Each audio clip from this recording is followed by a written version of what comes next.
right, TV. It's been a whirlwind, man. Are you caught up? Did you catch your breath? Yeah, a little bit. It's been interesting for sure. I mean, the one that's been like not surprising, but the one that's been just in terms of timing was Noyle, just because like even last week it was leaning Mississippi State, and he was leaning to make the decision July 7th. Nebraska obviously has a conversation with him, gets him to pull up that timeline and also make that decision in Nebraska's favor. But outside of that, I mean, yeah, like most all of this, like Miles, I mean, we put it up in our story yesterday. Miles pretty much was done after his Nebraska OV. He called us. He said, "I saw what I needed to see, and that was that. Confirmed what I needed to confirm, and he was good. Like that. Nebraska got that one done basically a couple of weeks ago. But I will also say this: that one got interesting after the weekend. He was at OT7 finals over the weekend and had 15 touchdowns. He had a couple of schools calling him, being like, "Hey, can we get into this thing late?" And no, he was done with the Just process. 15 of them, huh? Yeah, yeah, I know. So, yeah, he had that performance, and yeah, he had a couple schools calling him, trying to get him to delay a decision, or potentially give their school a second shot, or another chance. And now he was pretty done with it. This is another one. I mean, just relationships over the course of a month, essentially. Nebraska built a really strong relationship there, especially for a guy like him who had some early like interest from Florida and Miami, has teammates going to Florida and Miami, and both those schools kind of played like touch and go with them a little bit. For Nebraska to kind of come in and be all in on him from the moment they offered really meant a lot to him. Really meant a lot to him and his family. I think he's about as shut down as you can get, and I think Nebraska's got a really good shot of holding on to him, because not just all of that's all of what I mentioned.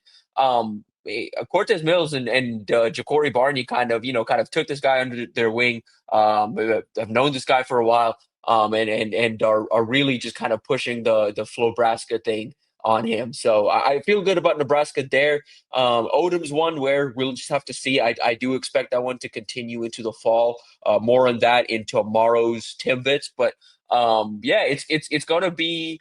Still waiting on two more this week, or at least two decisions this week. You got Devin Jackson deciding tomorrow, Darian Jones on Friday. And yeah, I mean, we'll see. It's kind of on Matt Rhule to kind of close again there. Yeah. Mm. Coffee is definitely for closers and Coach Rule. He's he's pretty good at that closing thing. Yeah, Pretty- it's impressive.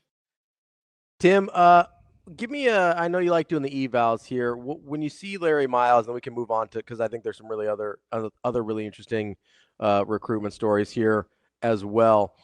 Give me a comp that you think for Larry Miles as you kind of see his game.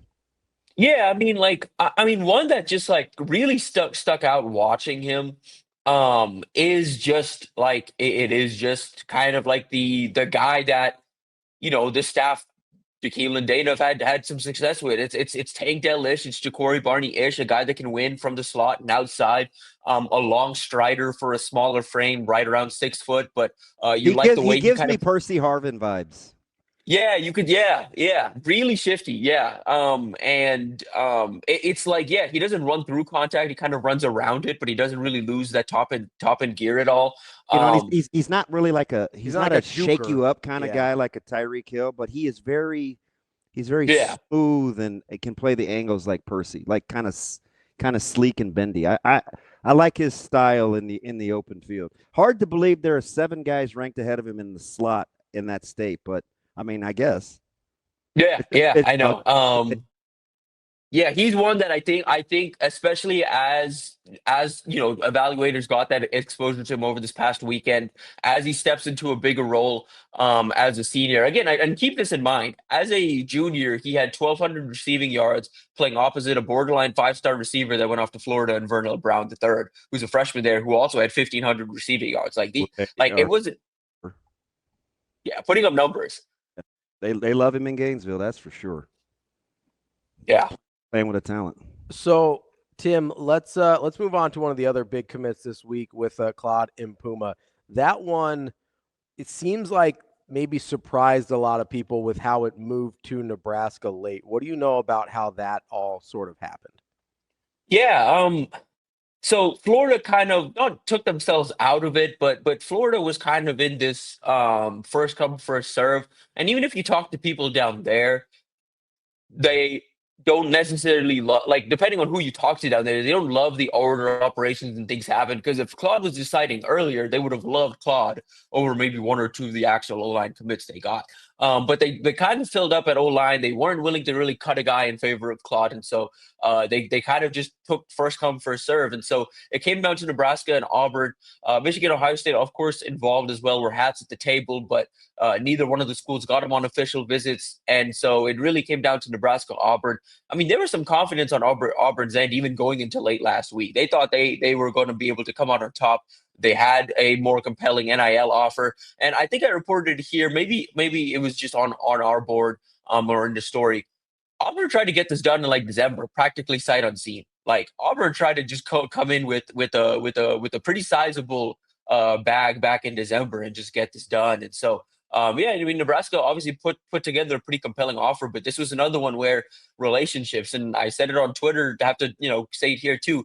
Credit to EJ Bartel. He was the one that got Nebraska into this recruitment way back in October. Was part of the reason Nebraska was able to close with him. Donovan Raiola, of course, played a big role here. The offensive line group, led by Tyler Canuck, who's turned into kind of a heck of a recruiter in his own right. Played their part. Rhule, of course, ultimately came down to relationships. Ultimately came down to proximity to home a little bit, and again, kind of a trust in Donovan Raiola's development. We've seen, previous cycles, elite type tackles talk about Raiola's development and talk about, oh, we just need to see more of it. I think you have to kind of credit Claude a little bit too for kind of doing it, trusting him, even though the proof is still kind of working itself out. You know what I mean? I think we're going to see the results here in the next few years of Raiola's development, but you haven't really seen it yet. And for Claude to kind of trust that, knowing that he needs a lot of development to get to where he wants to go, I think is a credit to the kid and his belief in the staff. It's interesting too because you mentioned Auburn and Hugh Freeze, and Hugh Freeze has had a lot to say in the recruiting world and is not afraid to put his opinions out there. And Nebraska fans must remember, like a thief in the night, got a big-time wide receiver that Nebraska thought that they had their hooks in from back when he was at Ole Miss. They were the first to offer Chris Hickman, you remember, out of Omaha. But anyway, I say all that to say, winning kind of those head-to-head battles against guys like Hugh Freeze, who apparently pretty much hate Nebraska. I think it's good. Like, Nebraska hasn't won a lot of those, especially at a premier spot like tackle. Yeah. And I know I've said this about Donnie. I'm glad you talked about EJ a little bit too, because it's always better when running backs coaches and O-line coaches are on the same page, because it's easy to not on a staff. Trust me, right? Because you'd think it would be real symbiotic, but historically it's not always that way. I love Nebraska's cross recruiting and using all hands on deck. It's very intentional from Coach Rhule, and he likes it that way. So you just can't get too connected to a particular individual. He's really intentional with that. Yeah, absolutely. And I mean, that's everywhere. I mean, it's specifically the hotbeds in Chicago. It's if you're recruiting Chicago, EJ Bartel's going to be talking to you, and you've also got, your position coach there in Texas, in Oklahoma, in Kansas City, and Missouri in general. You're talking to Jamar Mosey, you're talking to Bartel, you're talking to Keith Williams. Like, you're talking to a couple of guys. But yeah, like Mosey, in Texas is starting to do some work a little bit. Nebraska, kind of working themselves back into, or working themselves in that recruitment of Calvin Thomas, where I'm very curious to see how these next couple of days progress before a July 12th decision. But that's one, again, where you've got, again, our area recruiter kind of playing the long game and doing his part to kind of help Nebraska over the top. So you mentioned Calvin Thomas. He's one of a few decisions coming up. Devin Jackson, Darian Jones as well.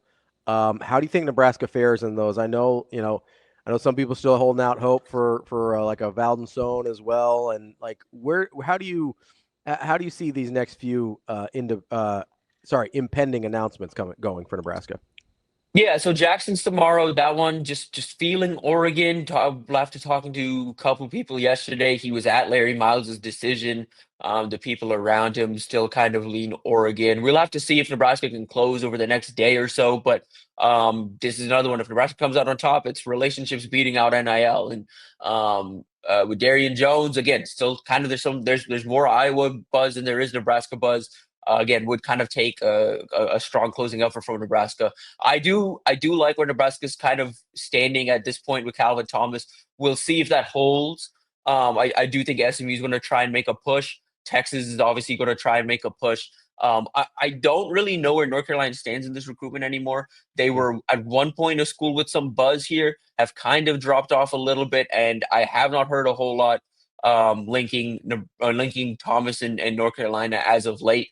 But do they renew their effort at least in these final days? I'm curious to see what happens in that one. But and Sohn, yeah, this is just going to be another one where, kind of like in Puma, does Nebraska kind of benefit from some other programs filling up and just the fact that they've built the best relationship? I mean, you have to put those two things together.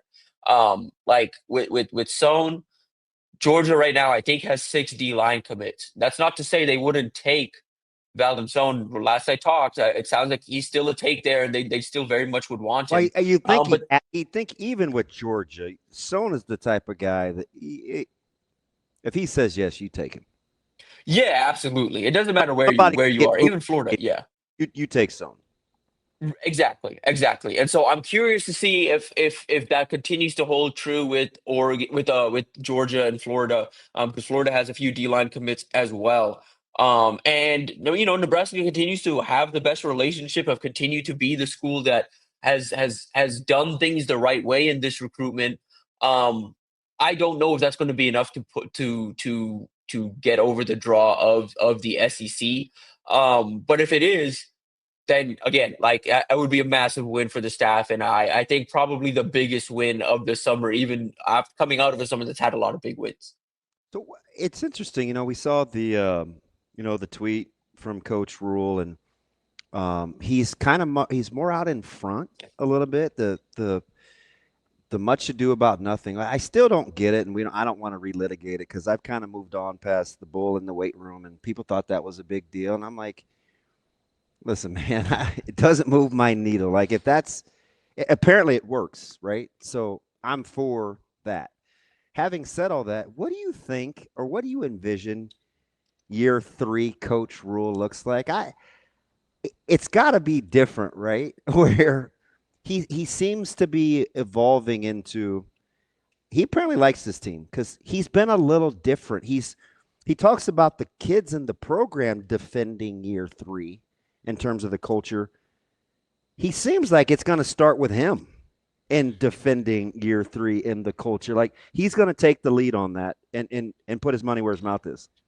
Yeah, I'm glad you brought that up because I'm assuming you've noticed it as well. Yeah, there's not a personality shift, but it is kind of just like, it's a personality that kind of matches the where the program's at right now and the culture. I think it is really just, you're seeing two sides fully gel and become one with each other. The players and the staff and all of that come together. And I think this is all just, he's the tip of the sword, I guess, is the best way to kind of put it. He's the guy out in front, and I think the team is going to go as he goes, as Dylan goes. Like, they're the leaders right now. You know what I mean? They're the guys at the very tip of this sword right now.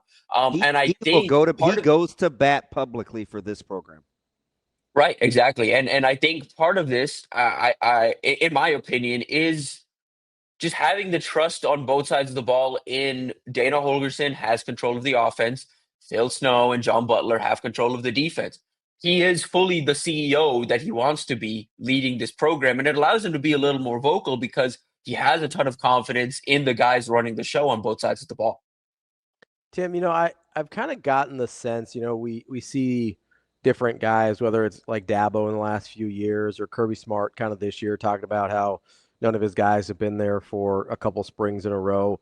It almost seems like, and DB and I were talking about this earlier in the week, it almost seems like Rhule sort of enjoys the chaos that's going on right now. Like it almost feels he like looks like it as an advantage him because he can yeah, drive. it seems like he views it as an opportunity. If everybody else is having a hard time finding their footing, that means there's an opportunity for him in Nebraska to make some hay. Like, have you noticed that part of it as we see, like, we don't hear Coach Rhule sort of like bemoaning the state of college football very much. Every once in a while, he'll be like, yeah, I mean, people are calling my guys a lot. But outside of that, he doesn't really talk about like, well, we don't know this and we don't know this. He's just like, oh, we'll figure it out when they decide, they decide. Like, it almost seems like he enjoys it. It's like what we touched on last week a little bit. You in this day and age, again, for whatever reason, I get it. I understand. Like, I get it. If you're a casual fan and you see where the state of college football is going, you can kind of dismiss, well, it's all up to money. Why does anything matter? Like, why does anything matter? The way you beat money is by having very strong relationships, having guys that want to be there. Nebraska's been not necessarily ahead of the curve, but they've been prepared for all of these changes. There have been programs out there that have operated, even up to this last week, have operated like this rev share thing is not happening. Like they're not going to have to eventually, kind of have to work within the salary cap and be smart with their money and be smart with certain things.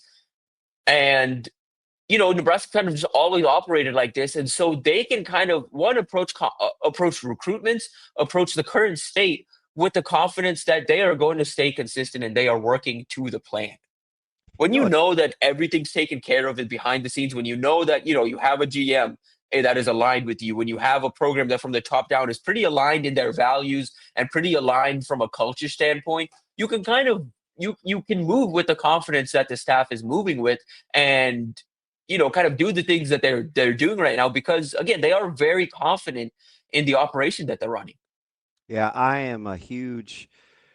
I don't know how long I've been paying attention to this. So, more than 20 years for sure. And listen. I would hear that individually at each position, you may have had a better guy, right? When you talk athletic director or head coach, or in this case, a general manager or the administrative team. Like individually throughout the last 25 years, you may have had a better singular entity. But when I look at the totality of everybody moving in the same direction, kind of same heartbeat, same philosophy, the non-complaining, the continuity of thought, this may be the best I've seen in the last 25 years, where I feel like it's aligned and it's equipped with forward-thinking go-getters, not woe is me's or what don't we have or we can't do this. Like the belief in the entity from the triumvirate, for me, seems to be at an all-time high. Yeah, absolutely. And arguably the most difficult stretch of college athletics. Right, yeah, exactly. That's Even I think conferences, changing head coaches. This is the most difficult time, in my opinion, to navigate. and they don't really get caught off guard by things when we see rules practically change on a whim every couple months, and it's this, it's that. It's like, at least publicly, even talking behind the scenes, like it's like, well, we trust what we've done. We have strong relationships. We just kind of hope those went out, and you kind of continue to do business as usual. When you like I said, when you know that everyone's aligned, and when you know that your culture, when Rhule talks about defending your three, about a player-led culture. When all those things are true, when recruits are coming on campus and noticing that as well, when all of those things are coming together and work to itself. I talked to a 27 recruit yesterday. I'll have that story up later today. Talked to a 27 recruit today, and 27 recruits don't get the same exposure to the guys as official visitors. When we talk to official visitors, they always talk about, oh, it was really cool to see like how aligned the team is and get to know the players a little bit and realize all these guys are super tight knit. You hear that all the time from official visitors because they spend 48 hours plus around the team. You don't really get that with 27 recruits, because typically they come in for a day or two, and they're not really around the facility to the same extent that official visitors are. But I had 27 recruits yesterday, like just saying, yeah, the family culture there. Like you just kind of see it, like they're in the facility, and they're it's like, oh, it's a group of 4 players really walking around, all from different positions. They protect one another. They're Yep. very, you know what I mean? Like Yeah. It's impressive, man. I try not to get too, gaga gooey, but I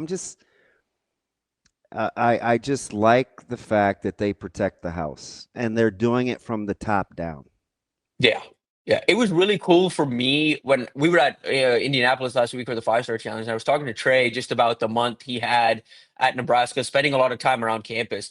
The last two camps we were at, um, his mom took a picture of it too, but there was a point in the camp where it's all the campers and then it's all the players and then it's Trey with the players, and it just felt like watching him operate around camp. It's like, wait, why is he having like a 15-minute conversation with, a third-year walk-on?